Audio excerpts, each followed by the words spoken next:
তার লাশ নিয়ে যখন গ্রামে যাওয়া হতো, তার লাশের সুন্দর দাফন, গোসল, জানাজা পর্যন্ত দিতে দেওয়া হতো না।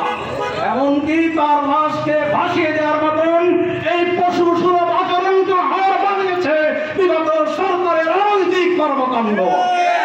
বন্ধুগণ, আপনাদেরকে আহ্বান জানাবো, বাঙালি মানুষের স্মরণ শক্তি অত্যন্ত দুর্বল। 40 দিন পার হলে আমাদের কিছু মনে থাকে না।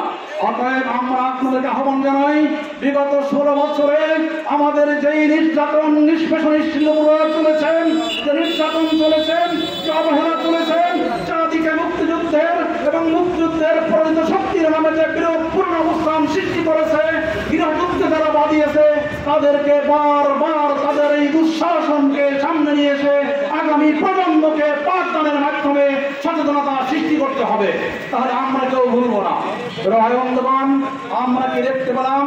আমরা আজকে দেখলাম আমাদের পার্শ্ববর্তী দেশ ভারতের সুন্দর গতিশীল আচরণে খরার মৌসুমে আমাদের নদীগুলোকে এমন পানি শূন্য করে, নদীতে নৌকা তো দূরের কথা, নদীর মাঝখান দিয়ে ট্রাক্টর, ট্রাক আর মোটরসাইকেল চালাই আমরা, অর্থাৎ নদীর অববাহিকায় কোনো পানি আমরা পাই না।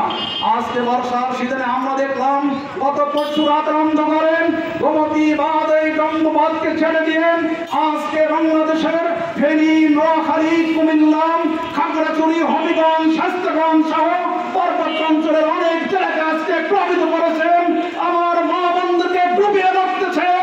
হাজার হাজার গৃহপালিত পশু পানের পানিতে ভেসে যেতে দেখা গেছে। অনেক আবার বৃদ্ধ বনিতা, অনেক প্রেগনেন্ট মাদেরকে তাদের সন্তান প্রসব করার যন্ত্রণায় তারা কাঁদছে। বাড়ির ছাদে আজকে মানুষ দিনাতিবাদ করছে, না খেয়ে আজকে মানুষ দিন যাপন করছে।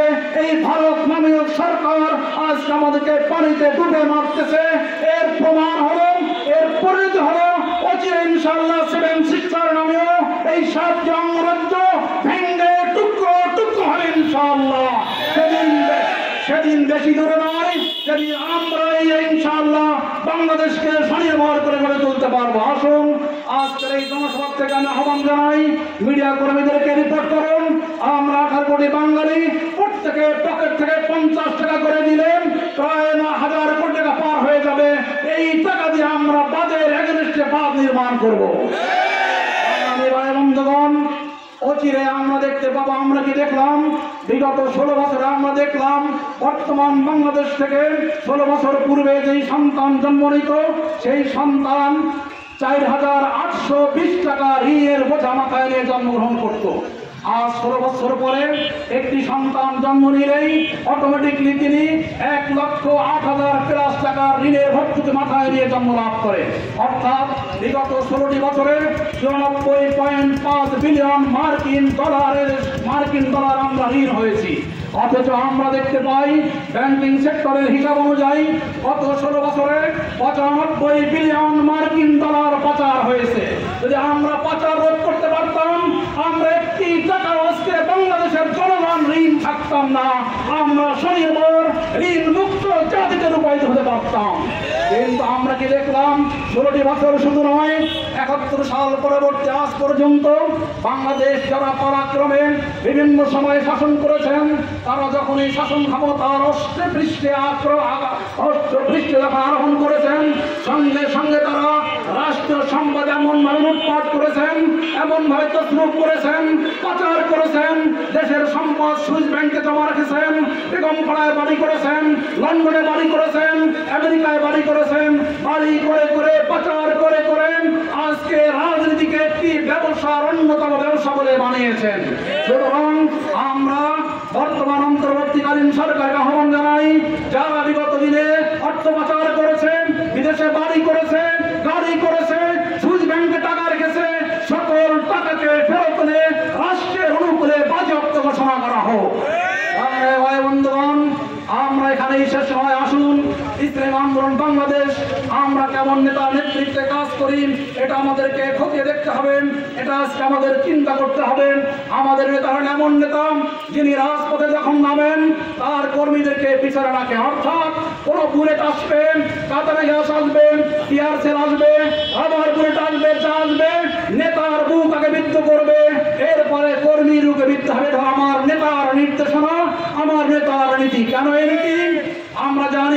মদিনাতুল মুনাওয়ারায় একটি রাত্রে হঠাৎ করে বিকট গর্জন হলো, শব্দ হলো। সমস্ত মদিনাবাসী, আবাল বৃদ্ধ বনিতা, অমুসলমান মুসলমান সকলে দরজা বন্ধ করে ভিতরে আনপসি শুরু করে দিল। কিন্তু আপনার নেতা, আমার নেতা, বিশ্ব নেতা মুহাম্মদ সাল্লাল্লাহু আলাইহি সাল্লাম দরজা খুলে সকলের আগে, সকলের অগোচরে, কাউকে না নিয়ে বীরের পরিচয় দিয়ে একাকী সেই মাঠে চলে গেল অন্ধকার রাত্রে। যখন মদিনাবাসী একত্রিত হলো যে চলো দেখি আমরা যাই, ওখানে কিসের আওয়াজ হলো, কি শব্দ হলো, তখন তারা যখন বের হবেন দেখেন ওই আওয়াজের স্থান থেকে আল্লাহ রাসূল সাল্লাল্লাহু আলাইহি ওয়াসাল্লাম ফিরে আসছেন। উনি বললেন, আমি দেখে আসছি, তোমাদের কোনো ভয় নেই, তোমরা যাও, তোমরা নীরবে, নিস্তব্ধে, নিঃসংকোচে তোমরা ঘুমিয়ে পড়ো, কোনো সমস্যা নেই। এই মহান নেতার নেতৃত্বে আর অনুসরণে আজকে পীর সাহেব চরমনার নেতৃত্বে সারা বাংলাদেশে ইসলামী আন্দোলন বাংলাদেশকে এগিয়ে যেতে হবে। আসুন, এতদিন আমরা আমাদের নিজেদেরকে গড়েছি, আজকে রাষ্ট্র করতে হবে। এখন রাষ্ট্র গড়ার দীপ্ত প্রত্যয় নিয়ে আমাদেরকে এখান থেকে যেতে হবে। বন্ধুগণ, আমরা দেখলাম 5 আগস্টের পরবর্তী সময় অনেক রাহাজানি, অনেক রকমের চাঁদাবাজি, অনেক রকমের দখলদারিত্ব আবার শুরু হয়ে গেছে। আমরা এটা কামনা করি না, আমরা বরদাস্ত করবো না ইনশাআল্লাহ। আমরা ঘোষণা করছি, বিগত 16টি বছরে যারা অরাজকতা করেছে, নৈরাজ্য করেছে, শোষণ করেছে, জুলুম করেছে, নির্যাতন করেছে, গণ্ডে তার বিচার নেওয়া হবে ইনশাআল্লাহ। এবং 5 আগস্ট পরবর্তী সময় আজকে বাংলাদেশে যারা অরাজকতা সৃষ্টি করতে চায়, করতেছে, চাঁদাবাজি করতে চায়, তাদেরকে কঠোর হস্তে দমন করতে হবে, প্রশাসনের সহযোগিতা নিতে হবে। আমরা প্রশাসনদেরকে বলতে চাই, আপনাদের সাথে আমরা পরিপূরকের ভূমিকা রাখবো, আমরা আপনাদের সাথে কাঁধে কাঁধ মিলিয়ে কাজ করব। আমরা রাষ্ট্র গড়তে চাই, দেশ গড়তে চাই, সমাজ গড়তে চাই। বাংলাদেশ একটি সুজলা সুবল শস্য শ্যামলার দেশ, আবাল বৃদ্ধ বনিতার দেশ। এখানে আমরা বিশ্বে ইনস্টান্স মতন দৃষ্টান্তমূলক একটি দেশ হলো বাংলাদেশ। বন্ধুগণ, 71 সাল পরবর্তী আজ পর্যন্ত কোন মুসলমান কারো মন্দিরে, কারো মঠে, কারো গির্জা আক্রমণ করে নাই, কোনো প্রমাণ নেই। বরং আমরা কি দেখতে পাই? আমরা দেখতে পাই যখন কোন পরাজিত শক্তি তার পরাজয়ের গ্লানি মোছার জন্য, পলিটিক্সকে গেইন করার জন্য তখন সংখ্যালঘুদের উপর আক্রমণ করা হয়। আমরা বিগত দিনে যশোর জেলা সহ সারা বাংলাদেশের প্রতিরোধ করেছি। আমরা মন্দির, মঠ, গির্জা পাহারা দিয়ে প্রমাণ করেছি ইসলামী আন্দোলন বাংলাদেশ দেশের স্বদেশে একটি শান্তিকামী, স্বস্তিকামী, মুক্তিকামী, জনদরদী সংগঠন। বন্ধুগণ, ইসলাম আন্দোলন শুধু ইসলামকে নিয়ে, মুসলমানদেরকে নিয়েই চিন্তা করে না। এই দেশের আবাল বৃদ্ধ বনিতা, দল মত, জাতি, ধর্ম, বর্ণ নির্বিশেষে জেলে, তাঁতি, নাপি, ধপা, মজুর সকলকে নিয়ে আমরা কাজ করতে চাই। ইসলামী আন্দোলন বাংলাদেশের পতাকা তোলে আপনাদেরকে আহ্বান জানাই, আসুন আর কাল বিলম্ব না করে আজকে যারা রাজনীতিকে ব্যবসার হাতিয়ার হিসেবে ব্যবহার করতেছে ওদেরকে বয়কট করুন, ওদেরকে বয়কট করুন, ওদেরকে বয়কট করুন। তা না হলে দেশকে শান্তিতে বসবাস করা যাবে না, দেশের সম্পদ রক্ষা করা যাবে না। মনে রাখতে হবে, দেশের সরকারি সমস্ত সম্পদের মালিক দেশের 18 কোটি জনগণ। এটা ভুলে গেলে চলবে না। আপনি যেমন আপনার প্রত্যেক সম্পত্তির দাবিদার, আপনি নাগরিক হিসাবে বাংলাদেশের প্রত্যেকটা ইটের দাবিদার আপনি। সুতরাং এই দাবিকে সামনে রেখে, এটা মাথায় রেখে কাজ করতে হবে। বন্ধুগণ, ইসলামী আন্দোলন বাংলাদেশ আমরা যারা করি, আজকে 1 যুগ, 1.5 যুগ, 2 যুগ, 3 যুগ পার হতে চললো, আমরা কিছু পাই নাই। তাই আমরা আশাও ছেড়ে দিই নাই। কেন আশা ছাড়ি নাই? বন্ধুগণ, আমরা যে আপনাদেরকে প্রশ্ন করি যে আসুন, আজীবন আজকে 7 বছর থেকে শুরু করে আজকে 90 বছর হায়াত পেলে আপনি গিয়ে সারা জীবন নামাজ পড়েছেন, রোজা রাখছেন, হজ করছেন, সংগতি হলে যাকাত দিয়েছেন, কালেমা পড়েছেন। বলুন তো, আপনি নামাজের কি দাদা পেয়েছেন? হজের কি প্রতিদান পেয়েছেন? যাকাতের কি প্রতিদান পেয়েছেন? উত্তর দিবেন কিছুই পাই নাই। তারপর আমরা হতাশ না। কেন হতাশ না? এই নামাজ, রোজা, হজ, যাকাতের প্রতিদান আল্লাহ পাক আমাদেরকে ইন্তেকালের সঙ্গে সঙ্গে দান করবেন। ঠিক তেমনি ইসলামী আন্দোলন বাংলাদেশের একেবারে আজ পরাজয়ের কর্মী থেকে শুরু করে আমিন পর্যন্ত আমরা বিশ্বাস করি ইসলামী আন্দোলন বাংলাদেশ একটি ইবাদত, একটি ইবাদত, একটি ইবাদত। এখানে আমরা শ্রম, শক্তি, মেধা, অর্থ আমরা জায়গায় করি, এর যাজা, এর প্রতিদান মৃত্যুর সঙ্গে সঙ্গে আল্লাহ পাকের কুদরতি করে তুলে আমাদেরকে দিল দান করবেন, এটা আমাদের প্রতিদান। বন্ধুগণ, অতএব আসুন, কোন মুসলমানের সন্তান কোন আইনের বিরুদ্ধে, ইসলামী আন্দোলনের বিরুদ্ধে, ইসলাম প্রতিষ্ঠার বিরুদ্ধে কথা বলতে পারে না। অতএব আসুন আমরা কাল বিলম্ব না করে সমস্ত মুসলমানদেরকে আহ্বান করছি, আসুন আপনি আপনার পরিবেশগত কারণে হোক, দলীয় কারণে হোক, ব্যক্তি স্বার্থে হোক, ব্যবসার প্রয়োজন হোক, মৃত্যুর পরের জিন্দেগির কারণে আপনি মুসলমান ইমানের চিন্তা করেন, মুসলমানের এই মুসলমানদের দাবির কথা মনে করেন, আসুন কাল বিলম্ব না করে এখন থেকে আমরা কোরআন প্রতিষ্ঠার জন্য আমরা হাতে হাত মিলে, কাঁধে কাঁধ মিলে কাজ করি। কোন মুসলমানের সন্তানের সঙ্গতি নেই, এটা হতে পারে না। সে কোরআনের বিরুদ্ধে, ইসলামী আইনের বিরুদ্ধে কথা বলবে, কাজ করবে, চালাবে, তা চলতে পারে না, হতে পারে না, পারে না, পারে না। মুসলমানরা এখন ইসলাম আন্দোলন করবে, এজন্য করবে ইসলাম একমাত্র শান্তির ধর্ম, অন্য কোনো ধর্ম, কোনো কনস্টিটিউশন, কোনো মতবাদ নেই। আপনারা দেখবেন একমাত্র ভারতবর্ষে 1947 সাল থেকে আজ পর্যন্ত যতগুলো সাম্প্রদায়িক দাঙ্গা হয়েছে, তাম বিশ্বের কোনো বাংলাদেশে এতগুলো সাম্প্রদায়িক দাঙ্গা সৃষ্টি হয় নাই। কেন হয় নাই? বরং বাংলাদেশে তো একটা চিন্তাই করা যায় না।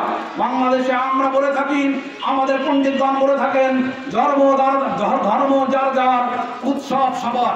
আমি এই প্রশ্নে আলোচনা করতে চাই না, আমি বলতে চাই সাম্য মৈত্রীর বন্ধন না থাকলে এই স্লোগান বাংলাদেশের আকাশে বাতাসে ভাসতে পারত না।